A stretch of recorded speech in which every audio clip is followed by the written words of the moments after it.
മകരവിളക്കിനൊരുങ്ങി ശബരിമല. സന്നിധാനവും പരിസര പ്രദേശങ്ങളും എല്ലാ ഒരുക്കങ്ങളും പൂർത്തിയായതായി ദേവസ്വം ബോർഡ് അറിയിച്ചു. നാളെ വൈകിട്ട് മഹാദീപാരാധനയ്ക്ക് ശേഷം പൊന്നമ്പലമേട്ടിൽ മകരവിളക്ക് തെളിയും. സുരക്ഷ മുൻനിർത്തി തീർത്ഥാടകരുടെ എണ്ണത്തിലടക്കം നിയന്ത്രണം ഏർപ്പെടുത്തിയിട്ടുണ്ട്. വിവരങ്ങളുമായി സന്നിധാനത്ത് നിന്ന് ഗോകുൽ PR ചേരുകയാണ്. ഗോകുൽ, ഏതൊക്കെ പോയിന്റുകളിലാണ് മകരവിളക്ക് ദർശനത്തിനുള്ള ക്രമീകരണങ്ങൾ ഒരുക്കിയിട്ടിരിക്കുന്നത്? മറ്റ് സുരക്ഷാ ക്രമീകരണങ്ങൾ എന്തൊക്കെയാണ്?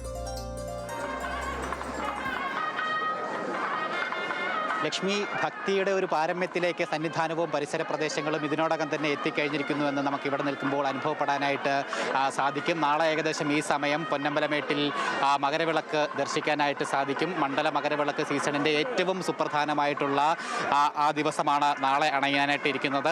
പൊന്നമ്പലമേട്ടിൽ മകരജ്യോതി ദർശനത്തിന് വേണ്ടിയിട്ടാണ് ലക്ഷോപലക്ഷം അയ്യപ്പ ഭക്തർ കൺചിന്മാതെ അല്ലെങ്കിൽ കാത്തിരിക്കുന്നതെന്ന് തന്നെ നമുക്ക് പറയേണ്ടിയിരിക്കുന്നു. സന്നിധാനത്തിന് നേരെ കിഴക്ക് വശത്താണ് പൊന്നമ്പലമേടുണ്ടാവുക. അയ്യപ്പൻ്റെ വിഗ്രഹത്തിൻ്റെ പ്രതിഷ്ഠയുടെ നേരെ എതിർഭാഗത്തായിട്ടാണ് പൊന്നമ്പലമേട് സ്ഥിതി ചെയ്യുന്നത്. ആ പൊന്നമ്പലമേട്ടിലാണ് നാളെ ഇതേ സമയം ദീപാരാധനയ്ക്ക് ശേഷം മകരജ്യോതി ദർശനം നടക്കുന്നുണ്ടാവുക. ഒപ്പം അത് കാണുന്നതിന് വേണ്ടിയിട്ട് സന്നിധാനത്തിൻ്റെയും പരിസര പ്രദേശങ്ങളുടെയും ഒക്കെ തന്നെ ആയിട്ട് നിരവധിയായിട്ടുള്ള തീർത്ഥാടകർ ഇതിനോടകം തന്നെ തമ്പടിച്ച് കഴിഞ്ഞിരിക്കുകയാണ്. അവർ കഴിഞ്ഞ ദിവസങ്ങളിലൊക്കെ സന്നിധാനത്തേക്ക് എത്തി ദർശനം പൂർത്തിയാക്കി അവർ മലയിറങ്ങിയിട്ടില്ല. പലരും പർണശാലകളൊക്കെ കെട്ടി സന്നിധാനത്തിൻ്റെ വിവിധയിടങ്ങളിൽ ഈ മകരജ്യോതി കൂടി കണ്ടു മടങ്ങുന്നതിന് വേണ്ടിയിട്ട് വിരിവെച്ച് താമസിച്ചു വരികയാണ്. അത്തരത്തിൽ ലക്ഷോപലക്ഷം തീർത്ഥാടകർ നാളത്തെ ദിവസത്തിന് വേണ്ടി കാത്തിരിക്കുകയാണ്. സന്നിധാനത്തും പ്രദേശത്തും മാത്രമായിട്ട് ഏകദേശം 1.5 ലക്ഷത്തിനും 2 ലക്ഷത്തിനും ഇടയിൽ തീർത്ഥാടകർ നാളെ മകരജ്യോതി ദർശിക്കും എന്നുള്ള ഒരു കണക്കുകൂട്ടലാണ് ദേവസ്വം ബോർഡിന് ഉള്ളത്. ഒപ്പം അത്രയും തീർത്ഥാടകരെ ഉൾക്കൊള്ളുന്നതിനും അവർക്ക് വേണ്ടിയിട്ടുള്ള എല്ലാ സൗകര്യങ്ങളും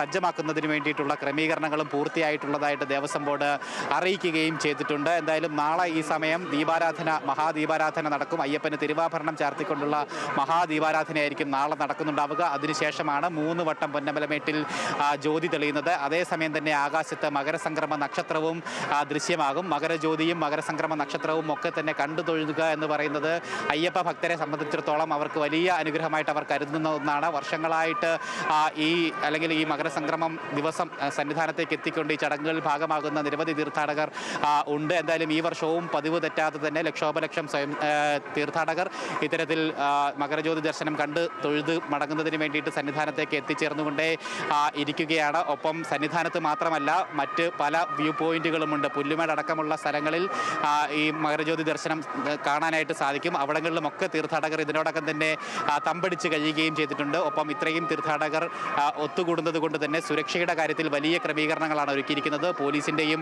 മറ്റ് സേനാ വിഭാഗങ്ങളുടെയും ഒക്കെ തന്നെ നേതൃത്വത്തിലാണ് സുരക്ഷ ഒരുക്കിയിരിക്കുന്നത്. മുതിർന്ന പോലീസ് ഉദ്യോഗസ്ഥരടക്കം സുരക്ഷയ്ക്ക് നേതൃത്വം നൽകുകയും ചെയ്യുന്നുണ്ട്. ഒപ്പം തീർത്ഥാടകർക്ക് വേണ്ട നിർദ്ദേശങ്ങൾ കർശനമായിട്ട് ദേവസ്വം ബോർഡ് അധികൃതർ നൽകുന്നുണ്ട്. മാധ്യമങ്ങളിലൂടെയും അതോടൊപ്പം തന്നെ സന്നിധാനത്തും പ്രദേശങ്ങളിലും ഒക്കെ തന്നെ അനൗൺസ്മെന്റുകളിലൂടെയും ഒക്കെ തന്നെ തീർത്ഥാടകർ പാലിക്കേണ്ട നിർദ്ദേശങ്ങളെ പറ്റി കൃത്യമായിട്ട് മുന്നറിയിപ്പുകൾ നൽകിക്കൊണ്ടേ ഇരിക്കുന്നുണ്ട്. നിലവിൽ നാളെ മകരജ്യോതി ദർശനത്തിന് ശേഷം മലയിറങ്ങുമ്പോഴാണ് ഏറ്റവും കൂടുതൽ ശ്രദ്ധിക്കേണ്ടത്. കാരണം ഈ 1.5-2 ലക്ഷം തീർത്ഥാടകർ ഒരുമിച്ച് മലയിറങ്ങുന്ന ഒരു സാഹചര്യം നാളെ ഉണ്ടാവാനായിട്ട് പോവുകയാണ്. അതുകൊണ്ട് തന്നെ വലിയൊരു തിരക്കിലേക്ക് അമരാതിരിക്കുന്നതിന് വേണ്ടിയിട്ടുള്ള ക്രമീകരണങ്ങൾ ഒരുക്കിയിട്ടുണ്ട്. പ്രത്യേകിച്ച് തമിഴ്നാട്ടിലെ ക്ഷേത്രത്തിൽ കഴിഞ്ഞ ദിവസം ഉണ്ടായിട്ടുള്ള ആ ഒരു അപകടത്തിൻ്റെ കൂടി പശ്ചാത്തലമുണ്ട്. അതുകൊണ്ട് തന്നെ അതൊക്കെ മുൻകൂട്ടി കണ്ടുകൊണ്ടുള്ള സുരക്ഷാ ക്രമീകരണങ്ങളാണ് ഒരുക്കിയിരിക്കുന്നതെന്നാണ് ദേവസ്വം ബോർഡ് പ്രസിഡന്റ് അല്പം മുമ്പ് മാധ്യമങ്ങളോട് ഔദ്യോഗികമായിട്ട് അറിയിച്ചിരിക്കുന്നത്. ഒപ്പം തീർത്ഥാടകരും അവരുടെ സുരക്ഷ സ്വയം ഉറപ്പുവരുത്തുക, സ്വയം ജാഗ്രതയോടുകൂടി മലയിറങ്ങുക എന്നുള്ളൊരു നിർദ്ദേശവും നൽകിയിട്ടുണ്ട്. ഒപ്പം മലയിറങ്ങി താഴെ എത്തുന്ന തീർത്ഥാടകർക്ക് വിപുലമായിട്ടുള്ള വാഹന സംവിധാനവും ഒരുക്കിയിട്ടുണ്ട്. KSRTC ഏകദേശം 800ഓളം സർവീസുകൾ നാളെ ഈ സമയം പമ്പയിൽ നിന്നും നടത്തുന്നുണ്ട്. 150ഓളം ഷട്ടിൽ സർവീസുകൾ പമ്പ നിലയ്ക്കൽ പാതയിൽ ഷട്ടിൽ സർവീസുകൾ കൂടി ക്രമീകരിക്കുകയും ചെയ്തിട്ടുണ്ട്. തീർത്ഥാടകർക്ക് സുഗമമായിട്ടുള്ള മടക്കയാത്രയ്ക്ക് വേണ്ടിയിട്ടാണ് അത്തരത്തിലുള്ള ക്രമീകരണങ്ങൾ ഒരുക്കിയിരിക്കുന്നത്. ഒപ്പം അവർക്ക് വേണ്ടിയിട്ടുള്ള ആഹാരം, ഭക്ഷണം അടക്കമുള്ള കാര്യങ്ങളിലും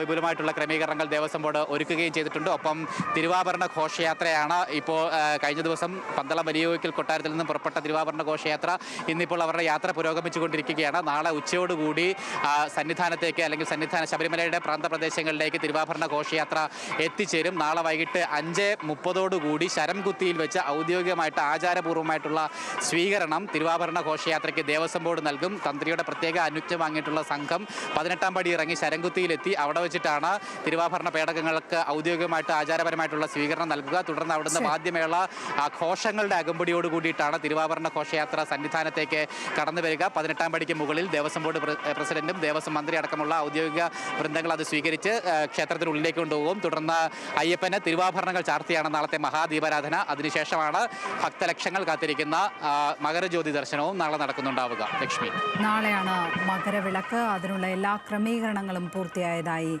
അറിയിച്ചിട്ടുണ്ട് അധികൃതർ. അവിടെ നിന്നും സന്നിധാനത്ത് നിന്നും ഗോകുൽ PR ആണ് വിശദാംശങ്ങൾ പങ്കുവച്ചത്.